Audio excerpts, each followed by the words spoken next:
샬롬, 주의 사랑과 은총이 오늘도 여러분의 삶 가운데 함께하기를 주님의 이름으로 축원합니다. 오늘 우리가 함께 묵상하실 말씀은 이사야서 56장 말씀이 되겠습니다. 자, 어제 우리는 이사야서 55장에서 우리를 초청하시는 하나님의 말씀을 함께 나누었습니다. 오늘은 이사야서 56장인데요. 56장에서는 하나님의 그 초청 앞에서 우리가 어떻게 응답할까에 대한 말씀을 함께 나누도록 하겠습니다. 자, 먼저는요, 하나님의 구원과 공의를 바라보면서 정의를 지키면서 의를 행하여라. 그렇게 말씀하고 있습니다. 자, 1절과 2절 말씀 보겠습니다. 여호와께서 이와 같이 말씀하시기를 너희는 정의를 지키며 의를 행하라. 이는 나의 구원이 가까이 왔고 나의 공의가 나타날 것임이라 하셨도다. 안식일을 지켜 더럽히지 아니하며 그의 손을 금하여 모든 악을 행하지 아니하여야 하나니 이와 같이 하는 사람, 이와 같이 굳게 잡는 사람은 복이 있느니라. 아멘. 네, 하나님께서 싫어하는 것 우리도 싫어하는 거예요. 그래서 악을 행하기 싫어하는 것이죠. 오직 하나님의 말씀을 굳게 잡고 온전히 주님만을 사모하며 주님만을 의지하는 삶을 살아가는 것입니다. 그것이 뭘로 나타납니까? 네, 정의를 지키고 의를 행하는 삶이죠. 자, 이것이 바로 나의 구원, 하나님의 구원이 가까이 왔고 나의 공의, 하나님의 공의가 나타날 것입니다. 이렇게 하나님께서 말씀을 하시는 것이죠. 그렇습니다.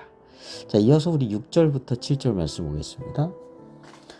또 여호와와 연합하여 그를 섬기며 여호와의 이름을 사랑하며 그의 종이 되며 안식일을 지켜 더럽히지 아니하며 나의 언약을 굳게 지키는 이방인마다 내가 곧 그들을 나의 성산으로 인도하여 기도하는 내 집에서 그들을 기쁘게 할 것이며 그들의 번제와 희생을 나의 제단에서 기꺼이 받게 되리니 이는 내 집은 만민이 기도하는 집이라 일컬음이 될 것임이라. 아멘. 네, 하나님과 함께하는 것이 너무 좋은 거예요. 그래서 하나님과 떨어지지 않고 연합하고자 합니다. 그리고 하나님을 사랑하고 또 하나님을 섬기는 겁니다. 하나님께 나아가서 모든 걸 쏟아놓고 기도하고 주님과 함께하는 시간이 좋은 것입니다. 자, 이러한 은혜는 이스라엘 사람이나 이방인이나 아무런 제약이 없이 임하게 되는 은혜라고 할 것입니다. 자, 이스라엘 사람들은요, 이방인들을 향해서 무시하고 자신들만 택함 받은 선민이다. 이런 의식을 갖고 그런 선민의식 속에서 갇혀 있었던 적이 많았습니다. 그러나 이것은 하나님의 마음이 결코 아니죠. 하나님께서는 아브라함을 부르시고 이스라엘의 자손들을 택하셨죠. 근데 그들만 구원을 받기 위해서가 결코 아니었죠. 이들을 통해서 만민이 구원받기를, 그래서 축복의 통로가 되기를 원하셨던 것이죠. 이스라엘 민족을 왜 거룩한 백성으로 부르셨겠습니까? 제사장 나라가 되게 하려고 했던 것이죠. 모든 민족이 하나님을 잘 섬기는 민족이 되는 통로로서 먼저 이스라엘 민족을 부르신 것이죠. 근데 이스라엘 백성들은 그 하나님의 그 뜻과 그 사명을 잊어버린 거예요. 그리고 특권 의식에 갇혀서 하나님의 뜻과는 먼 그런 삶을 살다 보니까 죄악에 빠지는 일이 많았습니다. 자, 하나님의 마음은 어떤 마음일까요? 모든 사람이 구원에 이르기를 원하시는 것입니다. 자, 이어서 8절 말씀 보겠습니다. 이스라엘의 쫓겨난 자를 모으시는 주 여호와가 말하노니 내가 이미 모은 백성 외에 또 모아 그에게 속하게 하리라 하셨느니라. 네, 이스라엘의 쫓겨난 자. 네, 이스라엘의 쫓겨난 자는 누굴까요? 네. 이스라엘 백성 가운데 쫓겨난 많은 죄악된 우상 숭배하던 그런 백성들이 있죠. 이제 그들이 다시금 하나님 품으로 돌아오게 되는 것입니다. 내가 이미 모은 백성 외에, 이미 모은 백성, 이스라엘 백성들이죠. 그 외에 또 모아 그에게 속하게 하리라. 하나님 품으로 또 누가 와요? 이스라엘 민족뿐만 아니라 하나님을 모르는 이방인 모든 민족들도 하나님께서 다 구원하기를 원하시는 것을 알 수가 있습니다. 그렇습니다. 오늘날 우리가 예수 그리스도를 통하여서 모든 민족이 다 주님의 자녀들로서 천국 백성으로서 구원받고 그 안에서 기뻐하고 감사하고 찬양하기를 하나님이 원하시는 것이죠. 모든 민족이. 그래서 모든 족속으로 제자를 삼어 그렇게 주님께서 승천하시기 전에 말씀해 주셨죠. 그리고 오직 성령이 너에게 임하시면 너희가 권능을 받고 예루살렘과 온 유대와 사마리아와 어디까지요? 땅끝까지 이르러서 내 증인이 되라. 그렇게 말씀해 주셨습니다. 또한 세상에 나가서 우리가 축복의 통로로서 주님을 알지 못하고 믿지 않는 이들 앞에서 정말 세상의 빛과 소금의 역할을 감당해서 주님의 향기가 되고 주님의 축복의 통로가 되길 주님이 원하시는 것입니다. 자, 10절과 12절 말씀 이어서 보겠습니다. 이스라엘의 파수꾼들은 맹인이요 다 무지하며 벙어리 개들이라.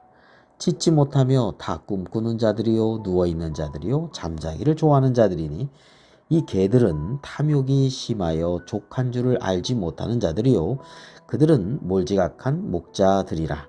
다 제 길로 돌아가며 사람마다 자기 이익만 추구하며 오라 내가 포도주를 가져오리라.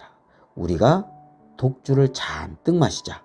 내일도 오늘같이 크게 넘치게 하리라 하느니라. 네, 안타깝게도 이스라엘 파수꾼과 목자들의 삶은 영적 소경이고 영적으로 벙어리입니다. 탐욕에 빠져서 만족할 줄 모르고 자기 이익만을 추구하지 하나님의 뜻하고는 아무 상관없이 살다 보니까 방탕하고 독주에 잔뜩 빠지면서 세월을 허송세월하고 있는 것입니다. 자신들이 이방인들에게 행하여야 할 그 사명을 다 잃어버린 거예요. 주님께서 그들을 부르시고 택하신 뜻을 전혀 생각하지 못하는 것입니다. 자, 오늘 우리는요 이렇게 맛이른 소금과 같이 되어서 안 됩니다. 포도나무에 붙어있지 않은 가지가 말라 비틀어져서 아무 열매도 없이 그냥 불에 타고 많은 공허하고 폐허가 되는 그런 삶으로 변화되지 않습니까? 그래서는 안 된다는 것이죠. 오직 우리는 하나님과 연합하고 주님의 거룩하고 복된 초청에 응답하여서 정의를 지키고 의를 행하여야 한다는 것이죠. 주님과 하나된 연합된 삶, 주님께 가까이 나아가 기도하는 삶, 주님의 뜻을 생각하면서 살아가는 복되고 또 생명력 있고 주님께 영광을 돌리는 삶이 되시기를 주님의 이름으로 축원합니다. 기도드리겠습니다. 거룩하고 자비로우신 하나님 아버지, 저희들이 주님의 뜻과 상관없이 탐욕에 물들고 자기 이익에만 갇혀서 생각하는 헛된 삶을 살아가지 않게 하여 주옵소서. 오직 만복의 근원 되시고 우리를 너무나 사랑하시는 주님 안에서 주님을 가까이 하고 주님과 연합하는 그런 삶이 되게 하여 주옵소서. 주님의 뜻을 생각하고 그 안에서 행하면서 기뻐하며 감사하며 살아가게 하여 주옵소서. 우리 구주 예수 그리스도의 이름으로 기도드립니다. 아멘.